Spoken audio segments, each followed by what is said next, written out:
Si vous êtes dans les régions Bretagne et Pays de la Loire, n'hésitez pas à me contacter, soit par mail ou par message Insta ou TikTok, qu'on travaille ensemble votre projet. Bonjour à tous et bienvenue dans cette nouvelle vidéo, c'est Baptiste Timo. Aujourd'hui, on se retrouve dans une nouvelle vidéo où je vais répondre à un sujet un petit peu particulier. C'est une question qu'on m'a posée plusieurs fois. La question, c'est l'apport pour acheter de l'immobilier. Alors, il y a deux types de sujets. Il y a l'apport pour acheter de l'immobilier dans une résidence principale et l'apport pour acheter de l'immobilier locatif. On va pas parler des opérations de marchand de biens, j'en ai déjà parlé plusieurs fois sur d'anciennes vidéos. C'est un sujet qui est très spécifique et qui nécessite beaucoup de temps. On ne se lance pas comme ça dans des opérations d'achat-revente. C'est des statuts juridiques particuliers, des conditions d'obtention de crédit particulières, c'est une fiscalité aussi qui est très particulière. Donc là, l'idée de la vidéo, c'est plutôt de parler des projets en résidence principale, des projets d'investissement locatif, mais très peu d'opérations d'achat-revente. Le sujet, c'est de savoir combien est-ce que vous avez besoin de liquidité pour acheter soit une RP ou un investissement. Alors, ce qu'il faut savoir, c'est que pour acheter une résidence principale, la banque sera beaucoup plus flexible que pour acheter un bien locatif. Même si ça pourrait paraître comme l'inverse, puisque quand on achète un bien locatif, on va venir ajouter les revenus de l'opération locative à nos revenus donc de CDI, de CDD, d'intérimaire. Mais finalement, ça se passe pas trop comme ça, puisque la banque va pouvoir prendre ce genre de cas à partir du moment où vous êtes déjà propriétaire, vous avez déjà une résidence principale. Elle va considérer que vous êtes installé, que vous avez une RP, que vous avez un toit, que vous êtes en place et donc que vous êtes apte à faire d'autres opérations. Donc là, effectivement, elle va prendre la valeur résiduelle de votre résidence principale, elle va prendre vos revenus de CDD, de CDI, enfin le revenu du foyer, ou souvent les 2 ou 3 derniers avis d'imposition, et elle va bien sûr calculer le montant total des revenus du locatif, donc elle va prendre 70%, puisqu'on déduit une partie de vacances locatives, de risques ou d'impayés potentiels, donc elle prend 70% du montant des loyers annuels pour arriver sur un calcul, voilà, il y a tant de crédits, de taxes foncières, etc.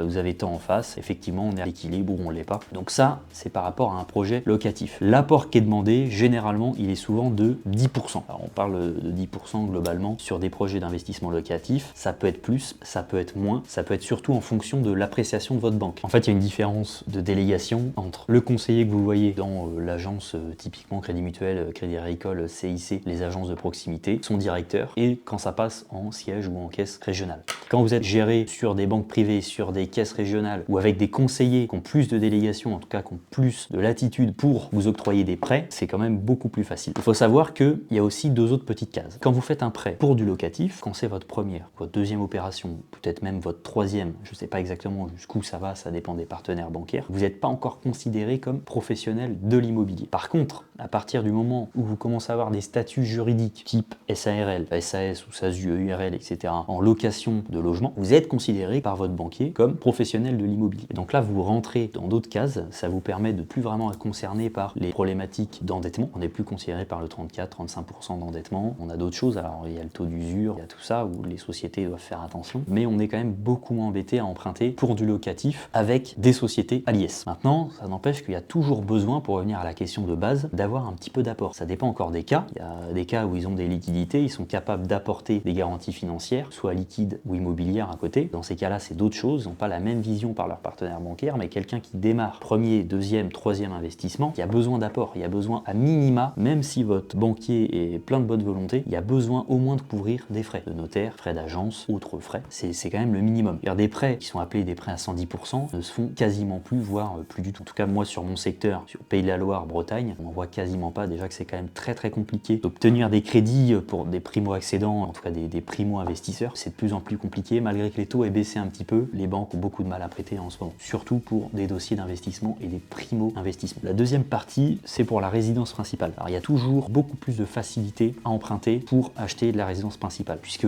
la banque, s'il y a un souci de paiement, elle va venir saisir votre bien, elle vient l'hypothéquer. Puis il y a plusieurs types de garanties, comme je disais, il y a la garantie, déjà l'assurance, c'est-à-dire que quand vous faites votre dossier de financement, il y a une garantie qui intervient, qui va venir assurer la banque sur son prêt. Et puis ensuite, la banque, en plus de ça, elle peut, pas obligée, mais elle peut mettre une hypothèque sur votre bien, c'est-à-dire que si vraiment il n'y a pas de paiement, si c'est compliqué au bout de 2 fois, 3 fois, elle est capable de, en tout cas elle a le droit d'entamer des démarches pour venir saisir votre bien et donc le revendre et retrouver ses billes. C'est-à-dire que prêter à des gens pour acheter la résidence principale, c'est toujours beaucoup plus facile pour eux, beaucoup plus sécurisé que de prêter pour du locatif. Déjà, ils saisissent le bien beaucoup plus facilement, il y a aussi moins de risques, puisque quelqu'un qui achète une résidence principale, il habite dedans, il va tout faire pour honorer ses traites de crédit. Demain, quand vous avez un immeuble, 2 immeubles, 3 immeubles, voire plus, c'est quand même beaucoup plus risqué, vous êtes un profil à risque pour la banque, beaucoup plus que la personne qui achète un bien pour y habiter, beaucoup moins de risques aux yeux de la banque. Ça rejoint le risque vis-à-vis de l'apport. Plus il y a de risque, plus la banque va vous demander de prendre parti à ce risque et donc de mettre beaucoup plus d'apport. Pour la résidence principale, il y a beaucoup plus, il y a encore des prêts à 110%. Alors primo-accédant, beaucoup moins. Par contre, quelqu'un qui a déjà sa résidence principale, qui la vend, qui fait une plus-value, n'est pas obligé par son partenaire bancaire, ça dépend des banques, c'est toujours pareil, il n'est pas toujours obligé de remettre un apport. Surtout il y a des garanties en face, il y a des liquidités, c'est quelqu'un qui a déjà acheté, qui a revendu, c'est pas du tout les mêmes risques et c'est pas du tout la même perception des banques entre un locatif et une résidence principale. Voilà, mais en tout cas j'espère que vous aurez aimé cette vidéo, je vais essayer de bien séparer et pas trop me perdre entre la partie locatif et la partie résidence principale qui sont des sujets totalement différents. Même si on parle d'immobilier, même si on parle de biens, on est sur des perceptions complètement différentes des banques, entre les profils risques et les demandes d'apport qui n'ont absolument rien à voir. Donc si vous avez aimé, n'hésitez pas à mettre un petit like, à commenter et à me suivre sur mes réseaux sociaux.